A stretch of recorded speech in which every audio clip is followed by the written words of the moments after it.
Welcome to Girl Choose Yourself, where we're trading self-doubt for self-trust and settling for soaring. I'm Eimear, your host, and together we're building the confidence to create lives so deliciously bold that they scare us a little, but in the best possible way. Because life's too precious to stay cozy in our comfort zones. It's time to choose ourselves for lives that are fabulous and soulfully fulfilling. So let's go. Welcome back to Girl Choose Yourself. I'm your host, Eimear, and today we're going somewhere quite deep. We're going to be talking about the dark night before the breakthrough. It's that period where you're no longer who you were, but you're not yet who you've chosen to become. And it's where the old identity doesn't quite fit anymore, but the new one hasn't quite landed. It's where letting go feels like free fall, and becoming this new version of who you've chosen to be just feels out of reach. So you're in that space, that in-between space where life feels like it's kind of reorganizing, maybe from the inside out. If you are there, I want you to know that it can feel really crazy and unsettling, but it doesn't mean that you're broken, that anything's wrong, that you're lost, or that you're failing. It really means that you're transforming. And transformation, like real transformation, almost always begins in the dark. So let's get into it. I think that there's a moment in every woman's life. Often it happens in midlife, but sometimes it's earlier or sometimes later, when she realizes that she just can't keep being the version of herself that she has been being, that it just doesn't fit. It's not that she did anything wrong, not that she wasn't good enough. It's just that she's outgrown it.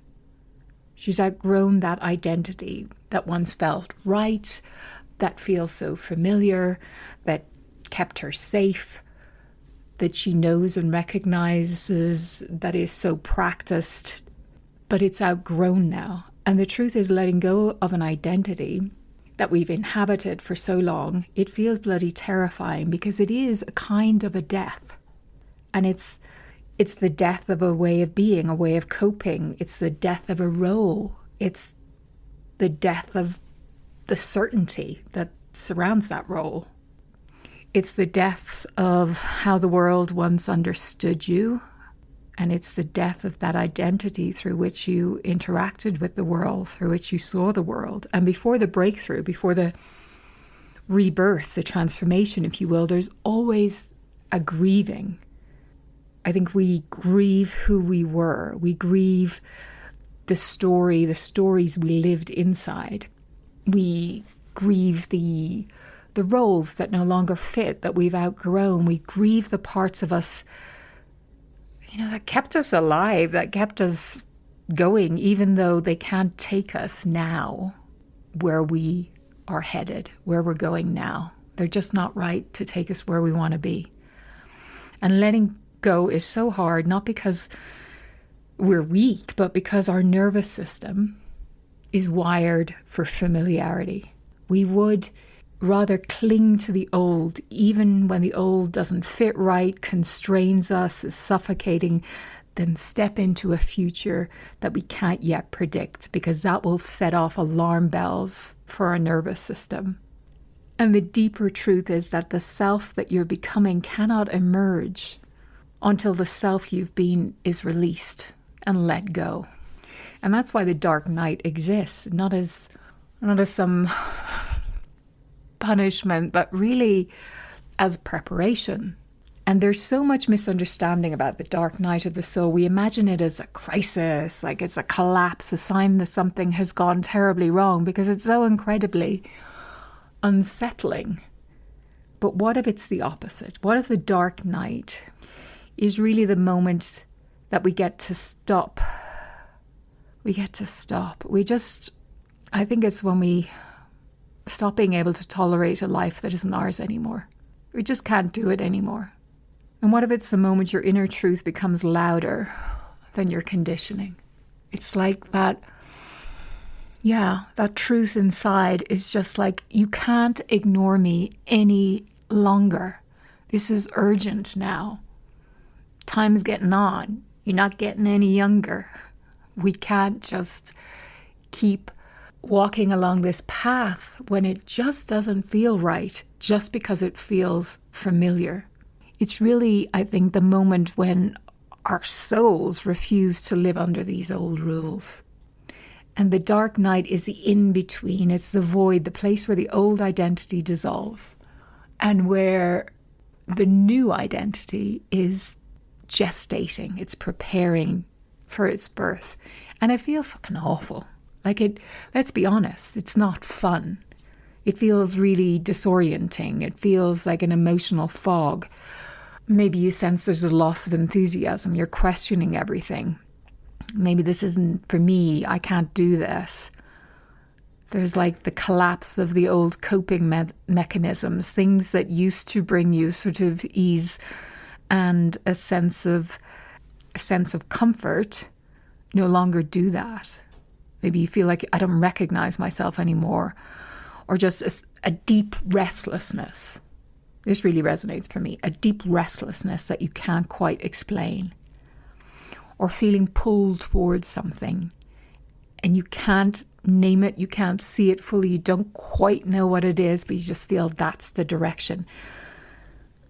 And I think the part that we don't hear enough is that feeling this way doesn't mean that something's wrong. It means that something is ending and something else is beginning. This idea of the dark night, it's not a breakdown. It really is a doorway. We love this idea of reinvention. It sounds great. The idea of the new chapter, the breakthrough, the glow up. We see it in like really short Instagram reels and TikToks and, before and after. And it's all very magical. But the part we don't talk about nearly enough is that you cannot become the next version of yourself without letting the old one die. You cannot drag her with you. You cannot become a woman with strong, healthy boundaries while holding on to the identity of a woman who needs everyone to like and approve of her.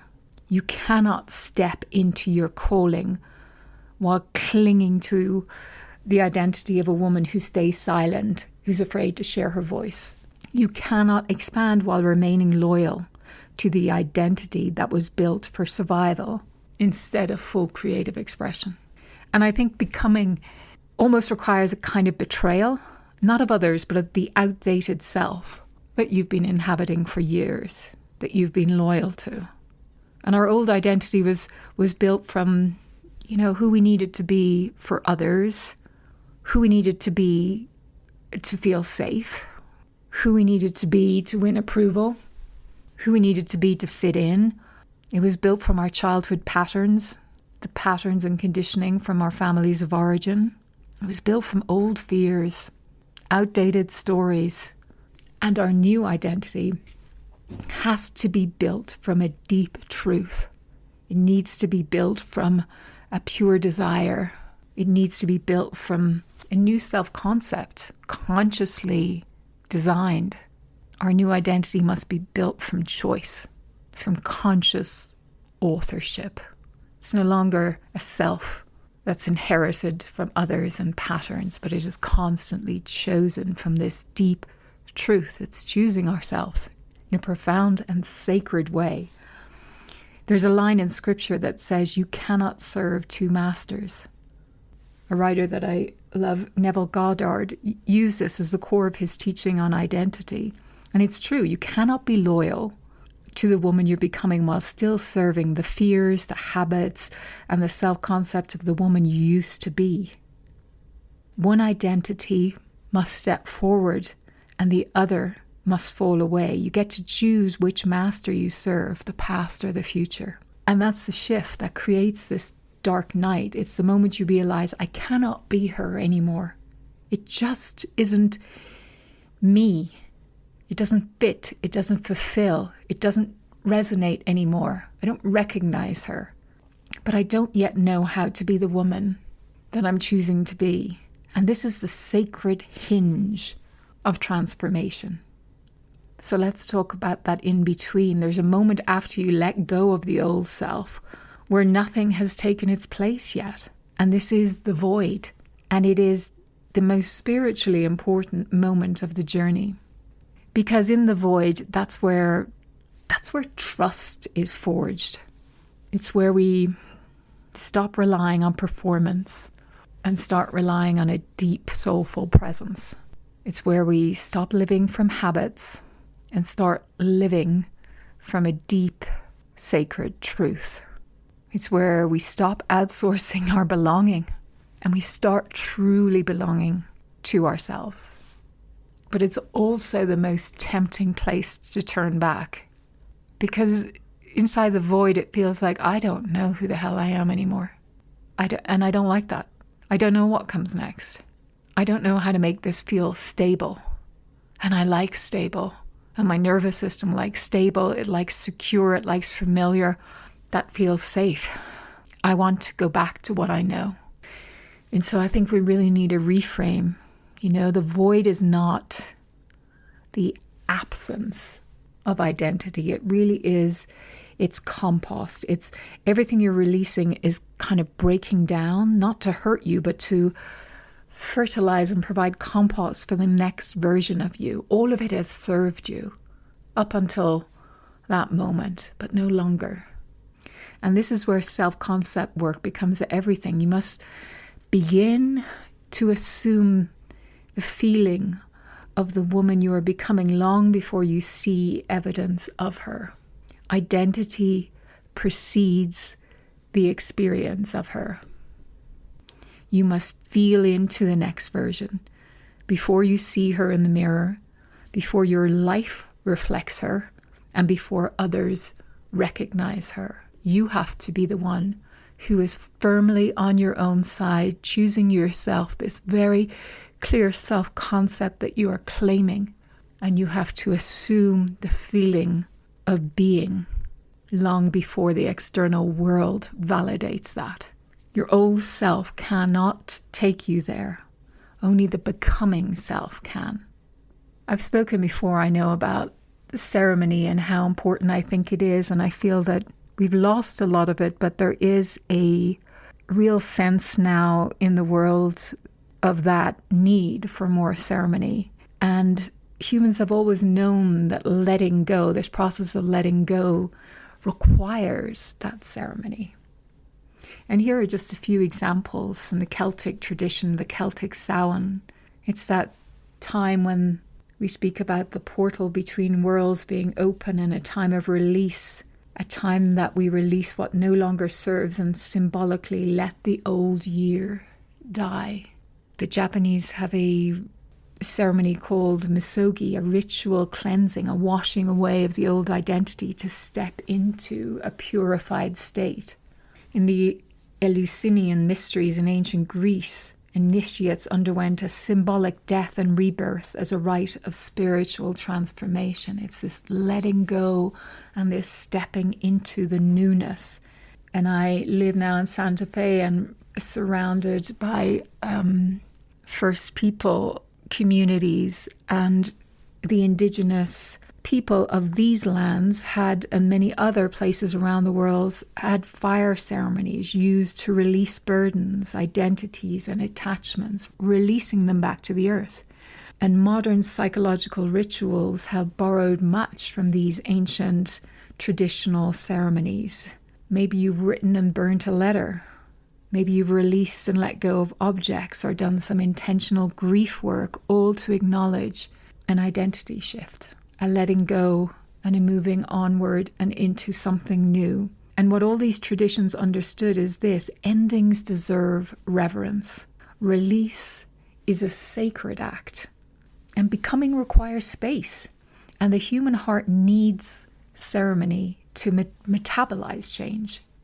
So I think too often we feel that we can accomplish things merely through our intellect, I don't think that letting go is an intellectual decision. It's an embodied passage. And with that in mind, I want to offer a simple but profound exercise.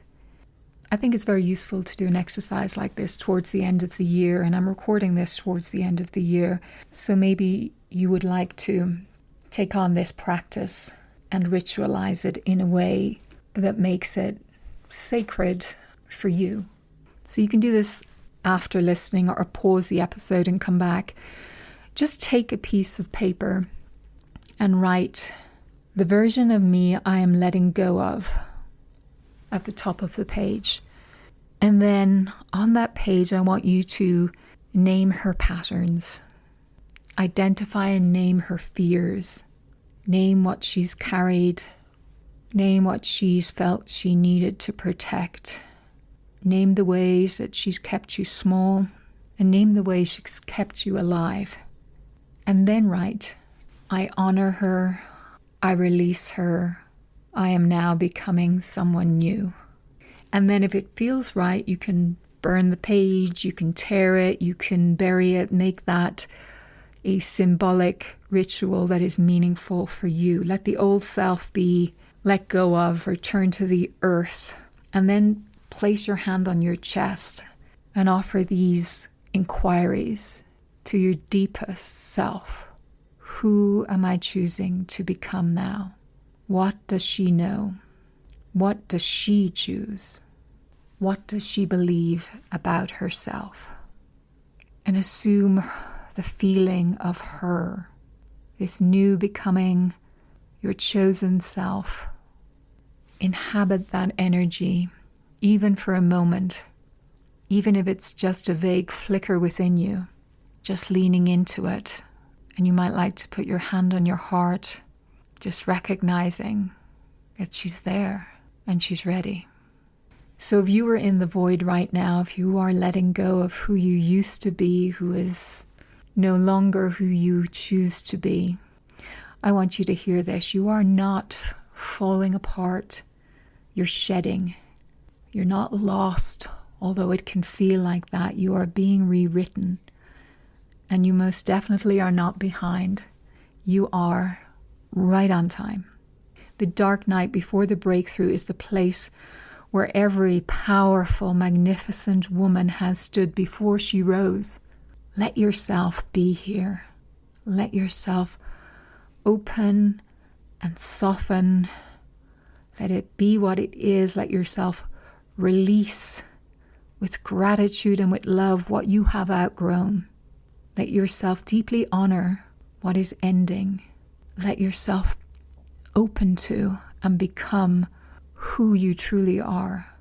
Transformation is not comfortable, but it is sacred, and you are inside something sacred right now. With much love and deep reverence, thank you for joining me. I will see you next time. Bye. Thanks so much for tuning into the episode this week. I hope you got a lot out of it, and if you did, please share it with somebody who you feel would benefit. And leave a review. Always greatly appreciated. Lots of free and paid resources to take things a step further. You can find those in the show notes. And hey, if nobody's told you this yet today, you are amazing, and the world is a far more beautiful place because you're here with us all. Stay cool. Bye.